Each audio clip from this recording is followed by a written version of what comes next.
أعوذ بالله من الشيطان الرجيم.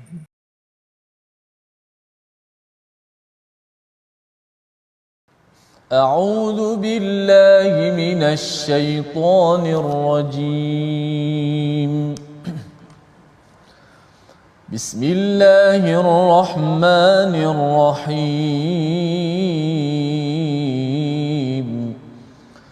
الحمد لله رب العالمين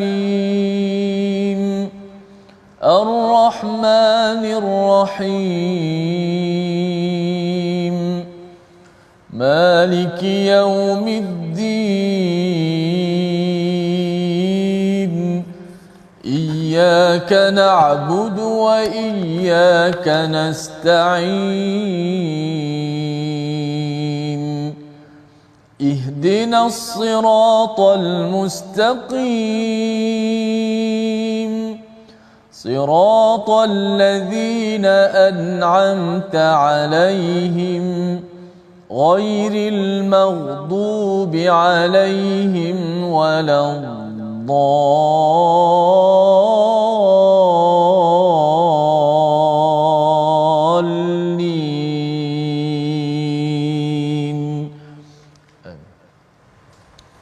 Assalamualaikum warahmatullahi wabarakatuh. Alhamdulillahirabbil alamin wassalatu wassalamu ala asyrafil anbiya'i wal mursalin sayyidina Muhammadin wa ala alihi wa ashabihi ajma'in, amma ba'd. Apa khabar tuan-puan, ibu ayah, para penonton yang dirahmati Allah sekalian? Mudah-mudahan Allah Ta'ala mengurniakan keberkatan, kerahmatannya kepada kita pada hari ini dengan kita meneruskan pengajian kita dalam rancangan My Quran Time, meneroka bertadabbur tentang isi kandung daripada ayat-ayat Al-Quran. Hari ini seperti biasa, insya-Allah tuan-puan, kita akan meneruskan lagi sesi ulang kaji kita bermula daripada halaman 566 hingga ke halaman 571 yang mana ianya akan merangkumi beberapa surah yang lain, iaitu seperti surah Al-Qalam, surah Al-Haqqah, suratul Ma'arij dan juga surah Nuh. Maknanya kita cover banyak surah hari ini tuan-puan. Dan seperti biasa, bagi memulakan pengajian kita, mari sama-sama kita bacakan dahulu doa ringkas. Subhanaka la ilma lana illa ma 'allamtana innaka antal alimul hakim. Rabbi zidni ilma. Mudah-mudahan Allah Ta'ala menambah ilmu kita pada hari ini, insya-Allah. Dan seperti biasa bersama dengan kita, qari kita yang tidak asing lagi, juara tilawah Al-Quran kita yang terulung, iaitu Syekh Ustaz Tirmizi kita. Apa khabar Ustaz? Dapat gelar Syekh. Syekh dah. Alhamdulillah. Alhamdulillah sihat Ustaz. Masya-Allah, ceria Ustaz kita pada hari ini. Dan seperti biasa dalam sesi ulang kaji, kita akan ada tetamu kita yang akan kita jadikan rujukan, pakar rujuk kita dalam meneroka isi kandung Al-Quran. Tidak lain tidak bukan Ustaz Syahri Abdul Rahman. Apa khabar Ustaz? Sihat, alhamdulillah. Alhamdulillah. Nampak ceria juga kedua-dua Ustaz pada hari ini. Terima kasih. Baik, Ustaz Syahri Abdul Rahman, seperti yang tuan-puan kenali, beliau adalah penyelidik daripada Tadabbur Center, yang beliau merupakan juga pengasas dan juga adalah pengarah juga. Malah saya kira tuan-puan kenal lah, maknanya banyak buku yang dihasilkan oleh beliau meneroka tentang mutiara isi kandung yang ada dalam Al-Quran. Kita beruntung pada hari ini dapat bersama dengan Ustaz Asyari. Ahlan wa sahlan sekali lagi. Wa ahlan bik. Ahlan bikum. Sekali lagi saya ucapkan kepada Ustaz. Dan hari ini insya-Allah kita akan masuk meneruskan pengajian kita Ustaz Tirmizi dengan membaca dahulu, dan kita melihat kepada halaman ke-566, yang mana ini adalah petikan daripada suratul Qalam. Kita ambil ayat yang ke-48 untuk kita bertadabbur tentang isi kandung yang kita akan lalui selepas daripada ini, insya-Allah. Silakan Ustaz Tirmizi kita. Baik, alhamdulillah, terima kasih kepada Fadil Dr. Ahmad Sanusi selaku hari ini moderator ataupun host kita. Insya-Allah yang sentiasa semangat dan ceria belaka, insya-Allah. Mudah-mudahan, dan kita tak lupa kepada tetamu ilmuwan kita Fadil Ustaz Syahri Abdul Rahman daripada pengasas Tadabbur Center, yang akan sama-sama memberikan maklumat pencerahan mutiara daripada Al-Quran Karim. Dan ayat pertama akan sama-sama kita menekuninya, ayat 48 surah akhir daripada surah Al-Qalam. Banyak dimulakan perkataan fasbir dalam Quran. Mungkin saya kira banyak perkataan fasbir disuruh kepada kita ataupun kepada Nabi SAW untuk bersabar. Dan kenapa banyak perkataan sabar ni, insya-Allah Ustaz Syahri akan beri pencerahan kepada kita semua. Sehingga saya ingat ada satu perkataan kenapa disebut fasbir sabran jamila, sehingga digambarkan sabar tu cantik. Cantik macam mana tu, insya-Allah mungkin Ustaz boleh terangkan, insya-Allah. Kita baca dahulu ayat 48. Auzubillahi minasyaitanir rajim. Bismillahirrahmanirrahim. Fasbir li hukmi rabbik. فاصبر لحكم ربك ولا تكن كصاحب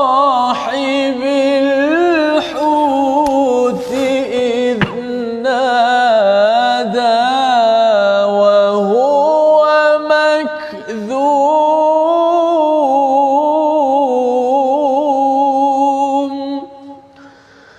ولا تكن كصاحب الحوت إذ نادى وهو مكظوم. Sadaqallahul Azim. Dalam ayat yang ke-48 Allah Ta'ala berfirman, maka bersabarlah engkau wahai Muhammad terhadap ketetapan Tuhanmu, dan janganlah engkau seperti Nabi Yunus yang berada dalam perut ikan ketika dia berdoa dengan hati yang sedih. Jadi tuan-puan, ibu ayah, kalau kita perhatikan ayat ini sangat cantik. Allah Ta'ala mendidik Rasulullah agar bersabar atas ujian ketika mana menghadapi dakwah kepada kaumnya. Dan di sini Allah Ta'ala tampilkan kisah Nabi Yunus. Sini saya nak tanya Ustaz Syahri kita, kenapa Allah Ta'ala datangkan kisah Nabi Yunus dalam kes supaya bersabar ketika ini? Dan bila Nabi Yunus ni dikatakan wala takun ka sahibil hud, jangan jadi seperti Nabi Yunus. Nampak macam yang ini nak meletakkan Nabi Yunus ni satu teguran ke atau macam mana? Apa pandangan Ustaz Syahri? Silakan. Terima kasih Dr. Ahmad Sanusi yang saya hormati. Seterusnya Ustaz Tirmizi selaku qari. Seterusnya seluruh para penonton setia My Quran Time. Assalamualaikum warahmatullahi wabarakatuh. Alhamdulillahirabbil alamin wassalatu wassalamu ala Rasulillah wa ala alihi wa sahbihi wa barik wa sallim. Allah Subhanahu wa taala mendidik Nabi untuk belajar sesuatu daripada sahib al-hut. Kita takkan jumpa gelaran Nabi Yunus ni doktor dengan sahib al-hut kecuali dalam surah Al-Qalam. Di tempat lain Allah bagi gelaran The Nun, pemilik Nun. Di sini Allah beri gelaran yang menunjukkan takrim kepada Nabi Yunus. Kerana sahib ini artinya owner, pemilik ikan. Jadi Allah jadikan ikan yang kita tahu menelan ataupun mengambil Nabi Yunus untuk menerima arahan daripada Nabi Yunus. Artinya kalau Nabi Yunus itu mahukan keselamatan, maka selamatlah baginda di dalam perut ikan tersebut. Bahkan para ulama ada menyatakan bila Al-Quran sebut faltaqama al-hut, artinya ikan itu tidak menelan, dia hanya tahan dalam mulut. Dia hanya tahan dalam mulut, dan Allah jadikan ikan ini tidak buka mulut. Kalau buka mulut, habislah Nabi Yunus dengan air laut masuk, tertelan masuk ke dalam perut.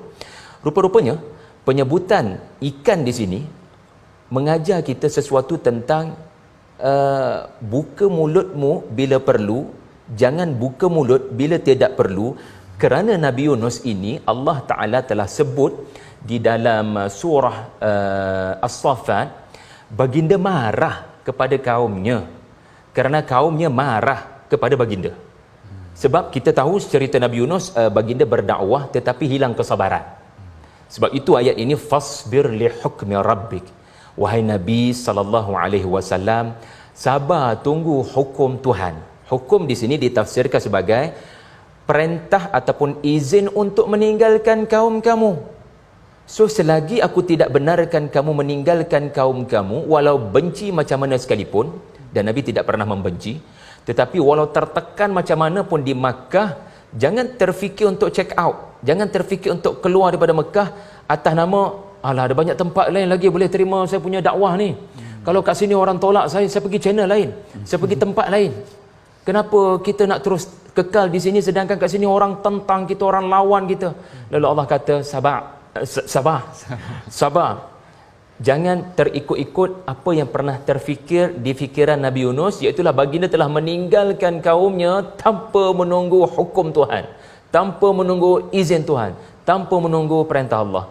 Lalu kita dapati surah ini namanya Al-Qalam kerana rupa-rupanya Al-Qalam itu sendiri wama yasturun ada kaitan dengan catatan di Lauh Mahfuz. Allah telah menetapkan ketentuan tertentu. Contoh, jangan keluar daripada Makkah selagi belum capai tarikhnya. Lalu ini semua adalah apa yang tertulis yang ada hikmah. Jadi Nabi menerusi ayat ini dididik oleh Allah Ta'ala agar bersangka baik apabila tidak kamu capai apa yang kamu nak, dan jangan sekali-kali mengulang apa yang pernah berlaku kepada Nabi Yunus, iaitulah marah kepada kaumnya sehingga kan meninggalkan kaumnya. Begitulah serba sedikit Dr. Sanusi. Masya-Allah, saya kira ini satu huraian yang sangat menarik bagaimana sebenarnya tuan-puan, ibu ayah, perkataan sahibul hud ini sebenarnya adalah satu kemuliaan buat Nabi Yunus sendiri, dan Allah Ta'ala mengajak kita maknanya menjadikan kisah Nabi Yunus ini sebagai satu pengajaran. Cuma saya ada satu soalan tambahan sedikit. Soalan tambahan, biasanya satu halaman kita baca satu ayat sahaja. Jadi di bawah tu ada sedikit surah Al-Haqqah. Saya tertanya-tanya kenapa Allah Ta'ala ulang Haqqah ni 3 kali. Walaupun nanti mungkin kita masuk Al-Qari'ah, Mal-Qari'ah ada juga ulangannya 3 kali. Jadi kat sini kita tertanya-tanya kenapa Allah Ta'ala ulang Al-Haqqah, Mal-Haqqah, kenapa diulang 3 kali perkataan Al-Haqqah pada permulaan surah Al-Haqqah ini dalam halaman yang ke-56. Apa pandangan Ustaz? Terima kasih Dr. Sanusi, Ustaz Tarmizi.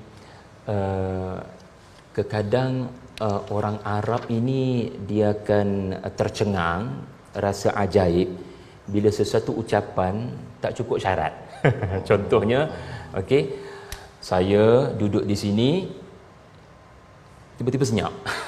So kita tertanya-tanya kenapa dia nak cakap apa sebenarnya?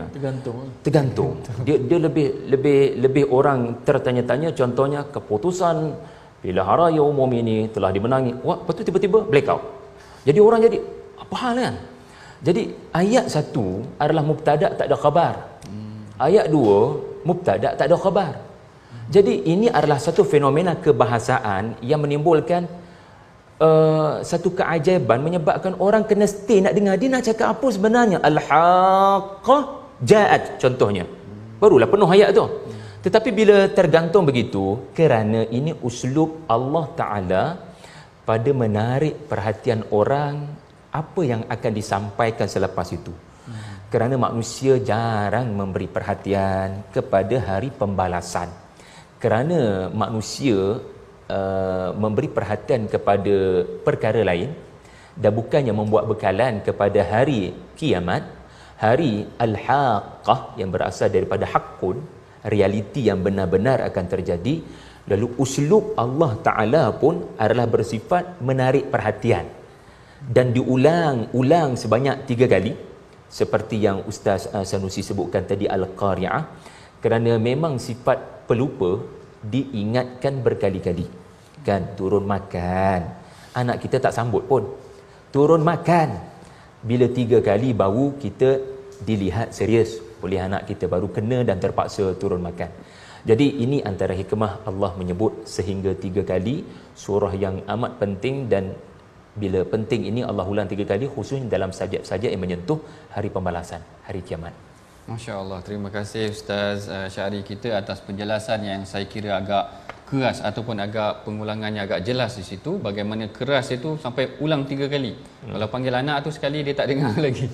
Kalau panggil 3 kali itu maknanya keraslah tu teguran ataupun nak memberikan perhatian terhadap apa yang ingin disampaikan. Seterusnya tuan-puan, ibu ayah, kita akan melihat pula kepada halaman yang ke-567 yang mana kita masih lagi berada di dalam surah Al-Haqqah. Kita melihat pada penghujung ayat di bawah sekali daripada halaman tersebut, ayat yang ke-34 sebenarnya, tapi mungkin Ustaz Tirmizi boleh bacakan sekali ayat yang ke-33, iaitu ada dua kenyataan daripada Allah Ta'ala mengenai tentang mengapa orang-orang kafir ini ataupun orang-orang yang tidak beriman ini dimasukkan ke dalam neraka, kenapa mereka diberikan balasan sedemikian. Kita persilakan Ustaz Tirmizi untuk membacakan ayat yang ke-33 dan 34 insya-Allah. A'udzubillahi minasyaitanir rajim. Innahu kana la yu'minu billahil azim.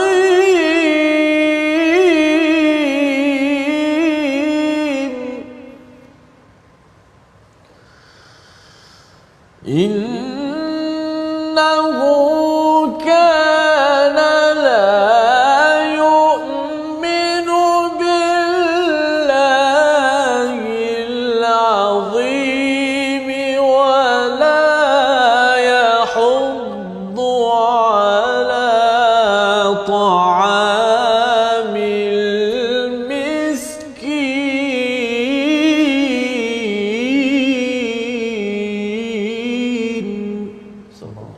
Sadaqallahul azim. Allah Ta'ala berfirman, sesungguhnya dialah orang yang tidak beriman kepada Allah yang maha besar, dan dia juga tidak mendorong orang lain untuk memberi makan kepada orang miskin. Perhatikan ayat 33 dan 34 ini tuan-puan, bagaimana Allah Ta'ala menceritakan sebelum tu Allah Ta'ala rentap golongan ini, khuduhu faghulluh, ambil mereka campak ke dalam neraka. Lalu Allah Ta'ala berikan dua sebab kenapa mereka dicampakkan ke dalam neraka. Yang pertamanya memang jelas, iaitu mereka tidak beriman kepada Allah.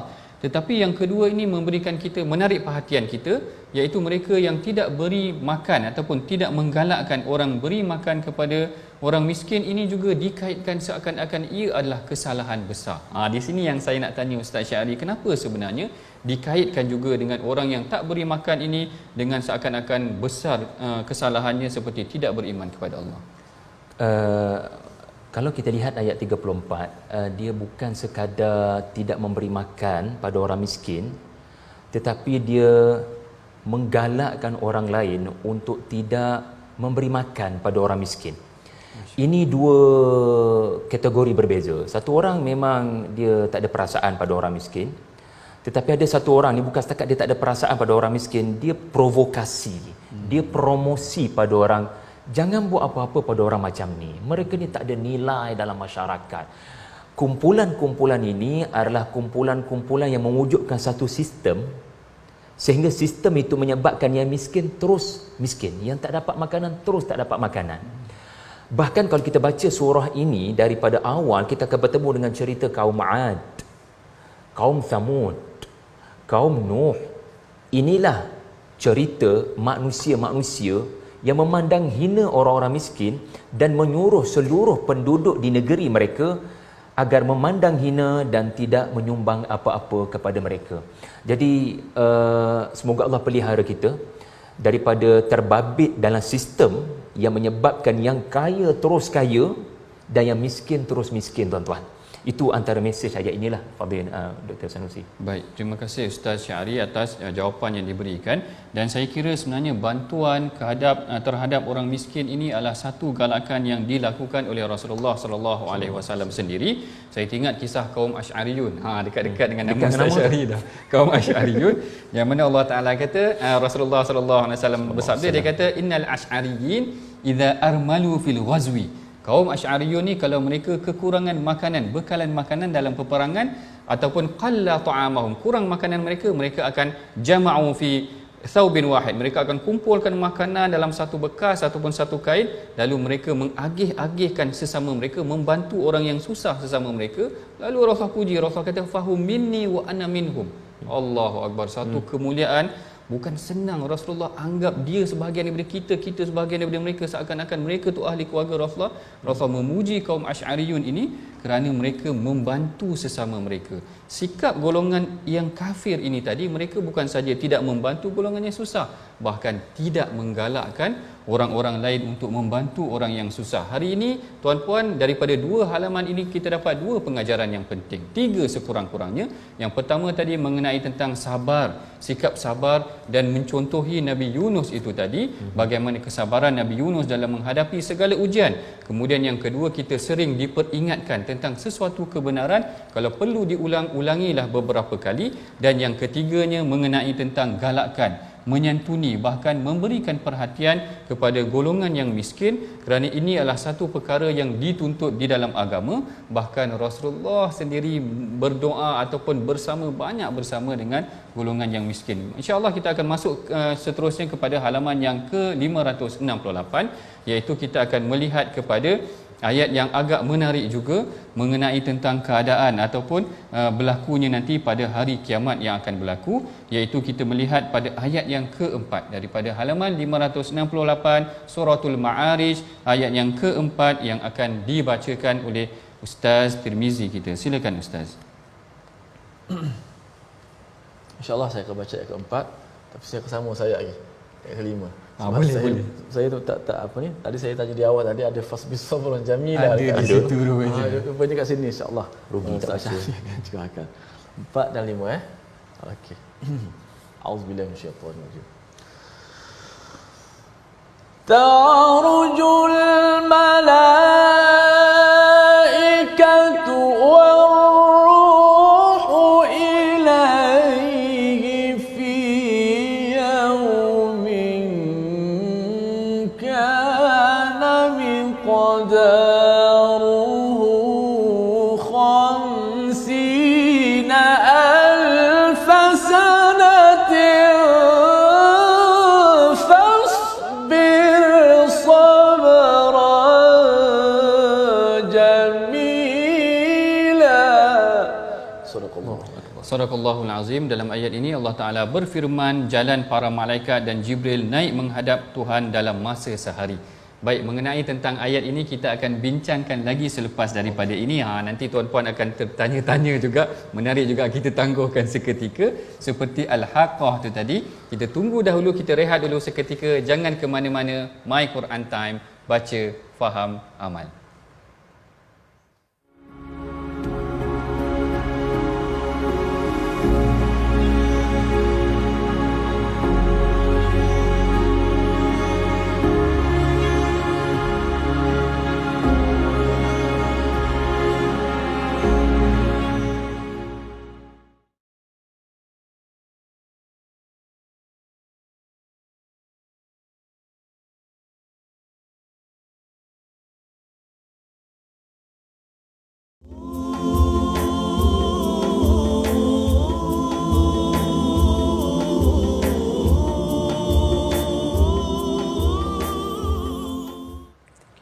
Bertemu kita lagi dalam episod kali ini, iaitu kita membincangkan ulang kaji kita daripada halaman 566 hingga ke halaman 571. Tadi kita dah berehat seketika tuan-puan. Kita buat sengaja direhatkan seketika supaya tuan-puan terkejut kejap tu. Kemudian kita sambunglah balik perbincangan kita, iaitu daripada suratul Ma'arij yang mana dibacakan tadi oleh Ustaz Tirmizi ahli kita, ayat yang keempat hingga ayat yang kelima.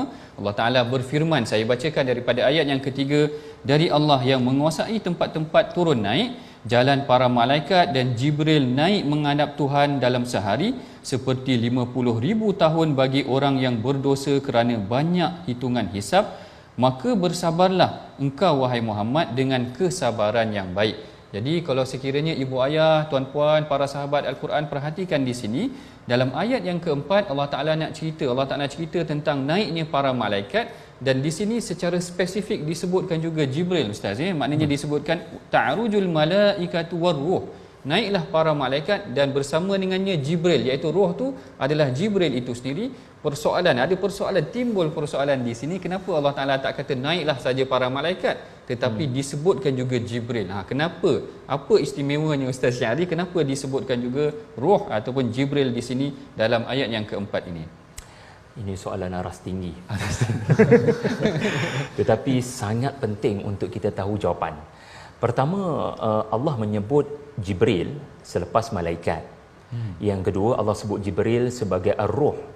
Dan ketiga, ini cerita dalam surah pasal hari kiamat. Mari kita lihat penyebutan malaikat terlebih dahulu dan dikemudiankan penyebutan ar-ruh, iaitulah Jibril menurut tafsiran sebahagian besar para ulama, kerana fokus ayat ini adalah sikap manusia yang kufur kepada nikmat-nikmat. Kerana urusan nikmat ini, tuan-tuan, hujan turun, makanan itu, rezeki di sini, ini semuanya kerja para malaikat yang digelar di dalam Al-Quran juga sebagai fal mudabbirati amra.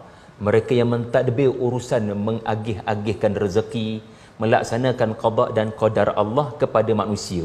Jibril tidak buat kerja itu. Jadi penyebutan Jibril adalah bermaksud untuk memberitahu manusia nikmat-nikmat yang diberikan pada kamu ni bukan saja-saja, ada tujuan. So tujuan hidup ni memang disebut dalam Alkitab, memang disebut dalam Al-Quran. Maka siapa yang bawa turun? Jibril.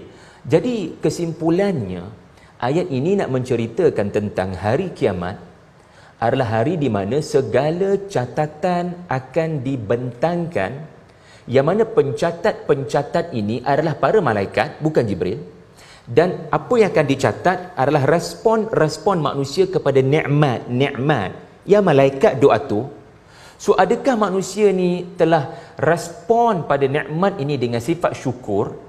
Kerana Allah mahu manusia menerima nikmat ini dengan syukur. Dan syukur itu disebut dalam apa? Tujuan hidup ni disebut dalam apa? Disebut dalam kitab, disebut dalam Quran. Siapa yang bawa turun? Malaikat.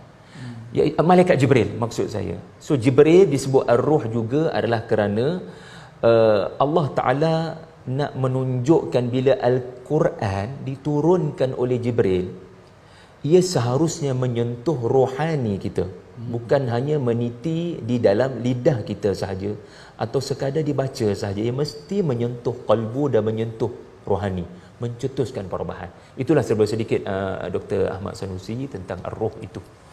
Baik, ini satu huraian yang menarik yang mungkin tuan-puan pernah dengar ataupun tidak, yang mana kalau tak silap saya nanti dalam surah Allahumma salli ala Sayyidina Muhammad mengenai tentang Lailatul Qadar juga. Apa? Tanazzalul malaikatu waruh juga. Maknanya dah ada pengulangan 2 kali.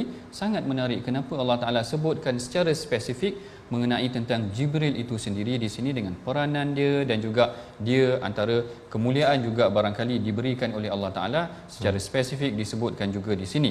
Dan di sini ayat ini menceritakan tentang keadaan hari kiamat, tentang azab yang pasti akan berlaku.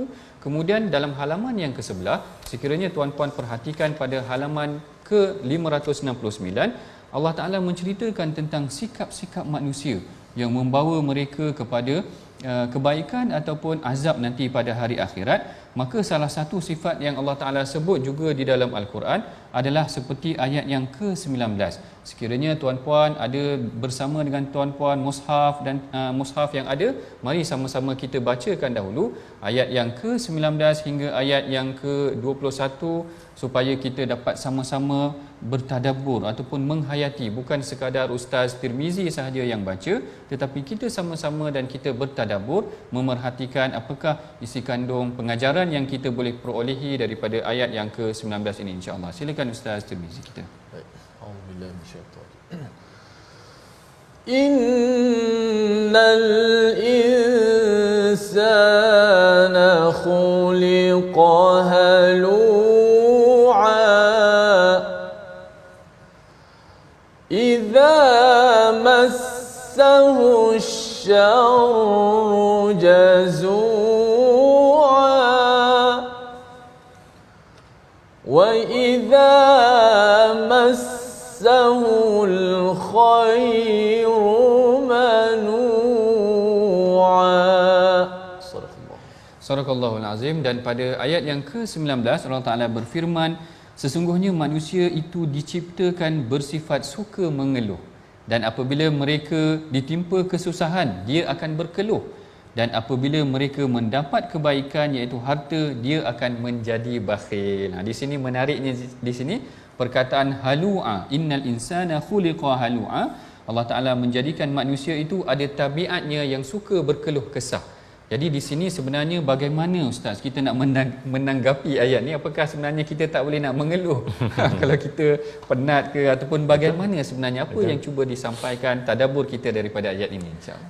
Dr. Sanusi dan Ustaz Tirmizi, inilah cabaran bila kita baca terjemahan saja kan, di mana kita akan mendapati mengeluh pun tak boleh ke? Saya bukan mengeluh kat Facebook pun. Jadi salah ke? Jadi sangat penting untuk kita faham kalimah hala'a.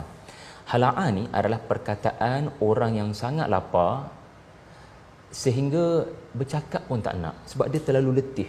Dia terlalu penat, macam tak bersahu lah. Macam tak bersahu. Lepas tu pukul 4-5 petang dah, orang duk tanya macam-macam sampai ke tahap keluar perkataan-perkataan tidak sepatutnya. Dia malah nak bercakap, tapi dah orang tanya, dia jawab je lah, tapi dia jawab dengan sangat celupa. Jadi perkataan yang melebihi batasan, tidak perlu cakap macam tu, tapi dia cakap juga macam tu. Dia panggil overreact. Saya rasa saya jumpa perkataan bahasa Inggerisnya overreact. Kalau awak tak nak cakap, awak tak nak, tak payahlah cakap. Jadi ini bukan sekadar mengeluh, tetapi mengeluh hingga keluar perkataan-perkataan yang melampaui batasan. Contohnya, kalaulah saya tidak bekerja di sini, kalaulah saya tidak pergi ke pasar tadi, pasti tidak berlaku sekian. Perkataan kalau ini adalah perkataan tidak sepatutnya diungkapkan oleh orang mukmin. Sebab itulah sikap ini dirawat dengan solat menurut ayat ini kan. Orang-orang yang solat, dia faham, dia memang tak boleh nak bebaskan diri daripada mengeluh. Dia memang akan ada rasa sedih, rasa duka cita. Memang terlintas, terfikir nak sebut kalau, tapi dia akan jaga lidahnya daripada melafazkan kalau. Karena kalau ini adalah sifat orang yang seperti tidak boleh berdamai dengan takdir begitu. Wallahu a'lam. Masya-Allah, masya-Allah. Ini satu huraian yang menarik bagaimana perkataan halu'a ini tidak boleh diambil secara literal. Bahkan kalau kita perhatikan sifat keluh ataupun sifat penat ini sebenarnya ada juga di dalam hadis-hadis Nabi. Bagaimana kalau kita tengok Sayyidatina Fatimah penat minta kepada Rasulullah, boleh tak berikan aku seorang khadam yang membantu aku dan sebagainya. Lalu Rasulullah tak menjanjikan sedemikian. Rasulullah kata, hendak tak kalau aku ajarkan kepada kamu zikir. Perhatikan bagaimana Rasulullah mendidik para sahabat ataupun anaknya sendiri bahawa kepenatan, kesusahan yang dilalui adalah dengan menenteramkan jiwa kita ni dengan zikir juga. Kan kalau kita tengok para nabi sendiri balik daripada Taif, Rasulullah bila balik daripada Taif, yang diajarkannya juga adalah dengan membawa ataupun sekalipun Allah Taala datangkan bantuan, yang dilakukan oleh Rasulullah sallallahu alaihi wasallam adalah dengan berdoa ataupun kembali kepada Allah Taala dengan menenteramkan jiwanya dengan merujuk kepada Allah Taala kembali. Saya kira sebenarnya Nabi Yunus itu juga, kalau dalam keadaan kesedihan yang dirundungi kerana kaum dia memberikan tekanan dan sebagainya, akhirnya zikir yang utama yang menenteramkan jiwanya adalah la ilaha illa anta, sehingga zikir tersebut dipuji oleh Rasulullah sallallahu alaihi wasallam. Tidak ada zikir, bayangkan macam mana Rasulullah memuji zikir Nabi Yunus itu tadi, mengangkat kedudukan Nabi Yunus seperti mana yang disebutkan dalam hadis. Jadi kita boleh perhatikan di sini keluh kesah dalam kepenatan kita, dalam kesukaran kita boleh kita lakukan, tetapi dengan dibimbing. Tengok tadi Allah Taala kata illal musallin, maknanya zikir ataupun keluh kesah itu akan berlaku walaupun manusia itu dalam keadaan yang mungkin dia baik, dia akan rasa penat juga abang kali ustaz maknanya, tapi Allah Taala bimbing dia tidak akan berlaku. Kalau orang tu orang yang solat ini maknanya jiwanya sentiasa terikat dengan Allah. Mudah-mudahan keluh kesah dia tu akan dibimbing dengan salat ataupun dengan zikir. Ini yang mungkin kita boleh bertadabbur, mengambil pengajaran juga daripada ayat ke 19 tadi ya. Innal insana khuliqa halu'a, perlu difahami dari aspek bahasanya seperti yang disebut oleh Ustaz Syari tadi. Bukanlah maksudnya tak boleh nak berkeluh kesah langsung, tetapi maknanya ada panduannya yang telah disebutkan juga di dalam Al-Quran ini. Kemudian seterusnya kita akan masuk ke halaman 570. 570. Kalau tadi kita telah meneroka tentang suratul Ma'arij, kemudian pada halaman ke 570 kita masuk pula kepada surah Nuh. Surah yang sangat menarik, spesifik juga, jarang-jarang ada beberapa surah yang dinamakan dengan nama figure. Surah Nuh adalah antaranya, surah Maryam, surah Yusuf dan sebagainya.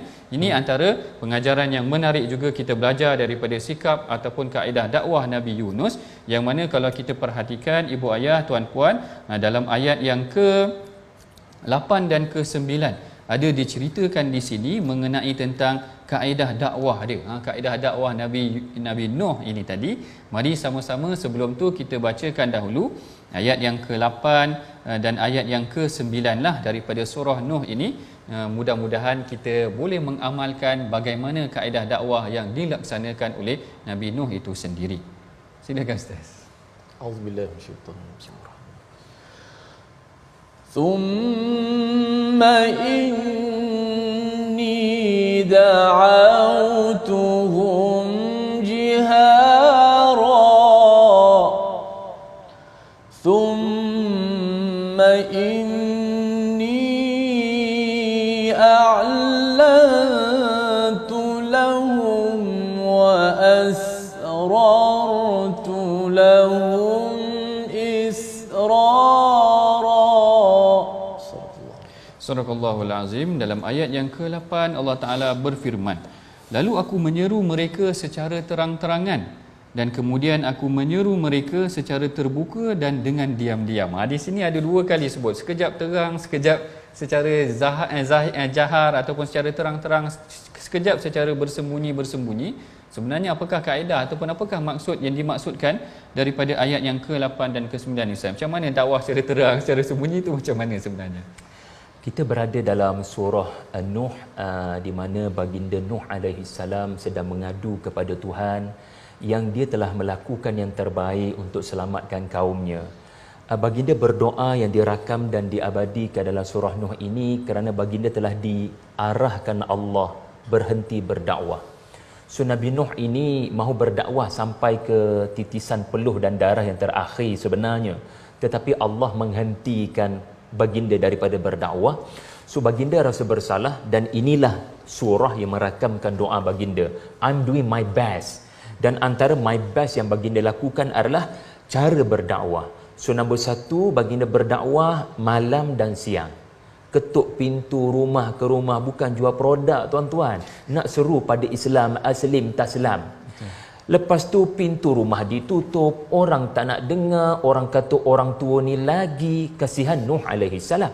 Maka di sinilah ayat yang ke-8 dibacakan oleh Al-Fadhil Ustaz Tirmizi dengan sangat indah tadi, jihara.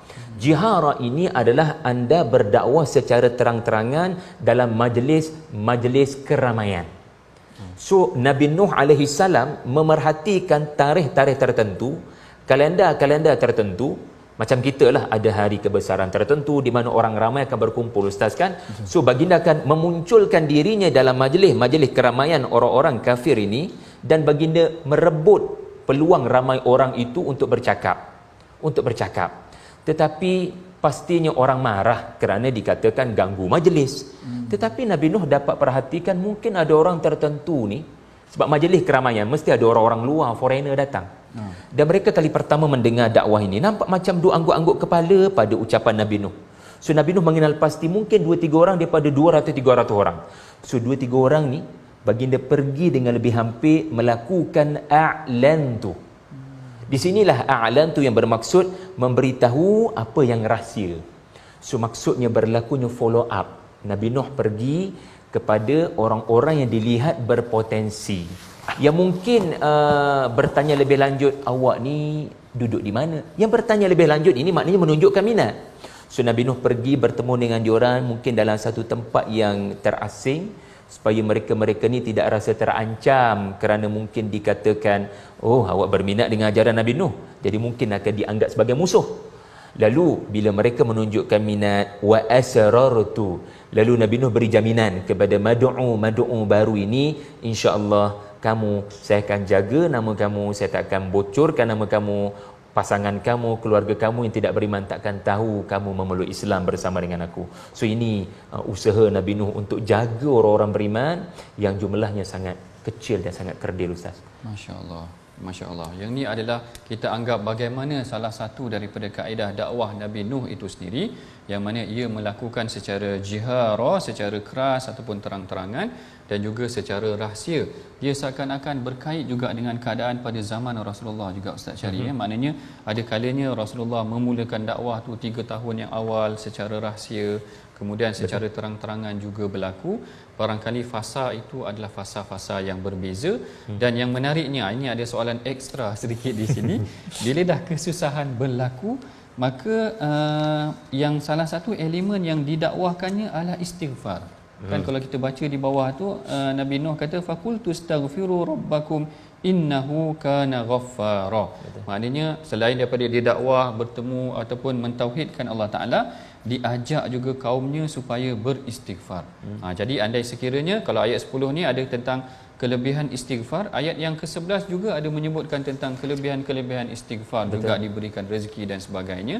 Kenapa disebutkan istighfar? Ataupun mungkin kaum Nabi Nuh telah melakukan kesalahan ke, atau bagaimana? Ataupun elemen istighfar ni yang paling utama ke sekiranya kita nak berdakwah, kita minta masyarakat bersihkan diri dahulu ke, atau bagaimana? Apa pandangan Ustaz? Terima kasih Dr. Sanusi, Ustaz Tirmizi. Surah Nuh memang merakamkan mereka menyembah 5 tokoh. Surah Nuh sendiri merakamkan 5 nama, iaitulah berhala-berhala yang berasal daripada orang-orang saleh.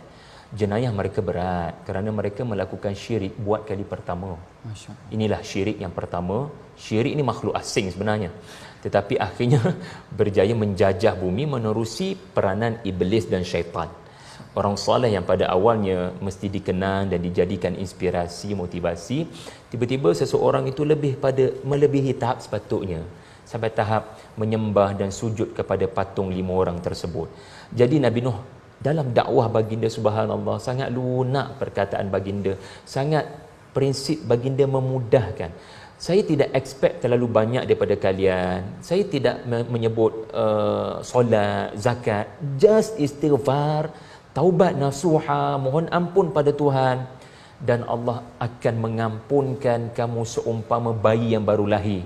Tidak ada sebarang noda dan dosa. Ghaffara, menggambarkan Allah suka sangat orang yang nak datang kepadanya memohon pengampunan.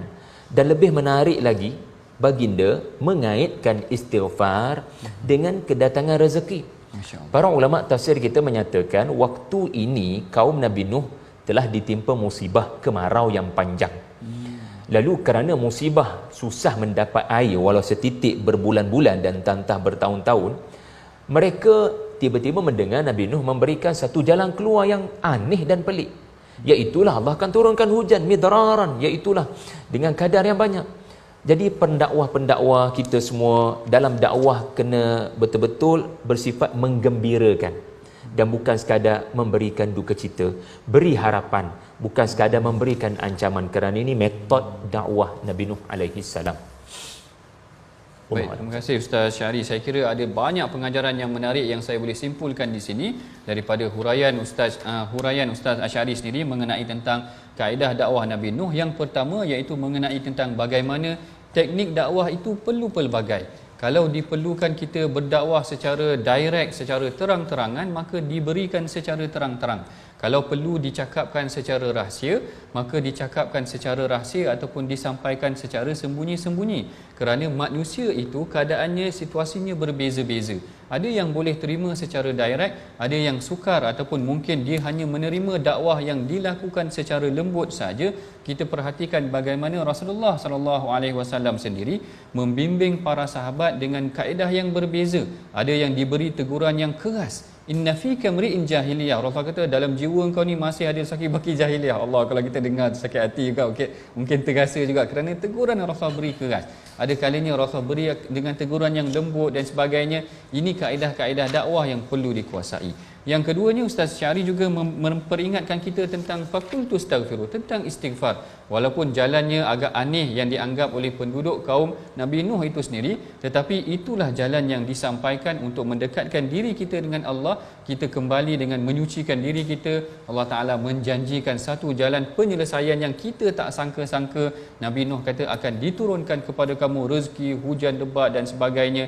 Ini adalah salah satu daripada pengajaran yang perlu kita ataupun pelajaran yang boleh kita pelajari. Dengan beristighfar, Allah Ta'ala boleh melapangkan kesukaran kita.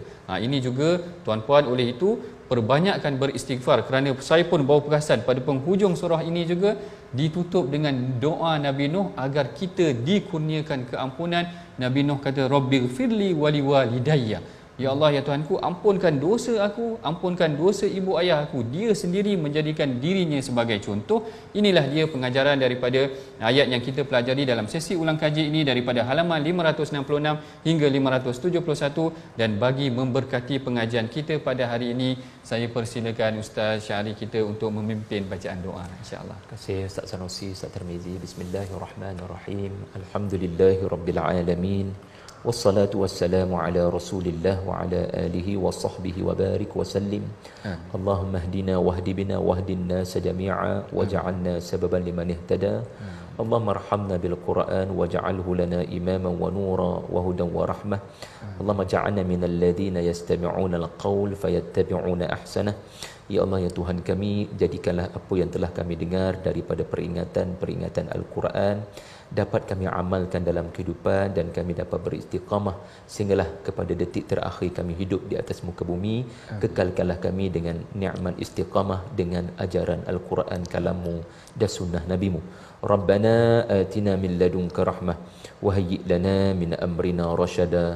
Rabbana zidna ilman warzuqna fahma wa la tuzigh qulubina ba'da idh hadaitana wa hab lana min ladunka rahmah innaka antal wahhab.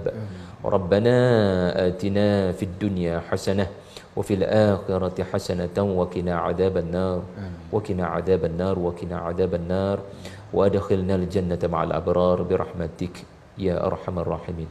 Wa sallallahu ala Muhammad wa ala alihi wa sahbihi wa barik wa sallim walhamdulillahi rabbil alamin. Amin.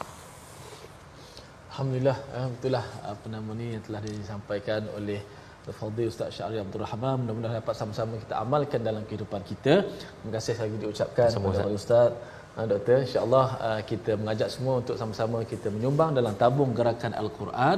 Moga-moga memberi manfaat kepada ummah. Dan jangan lupa saksikan ulangan My Quran Time malam ini dan esok pagi. Mudah-mudahan kita sentiasa mencari kebahagiaan dengan Al-Quran. Assalamualaikum warahmatullahi wabarakatuh.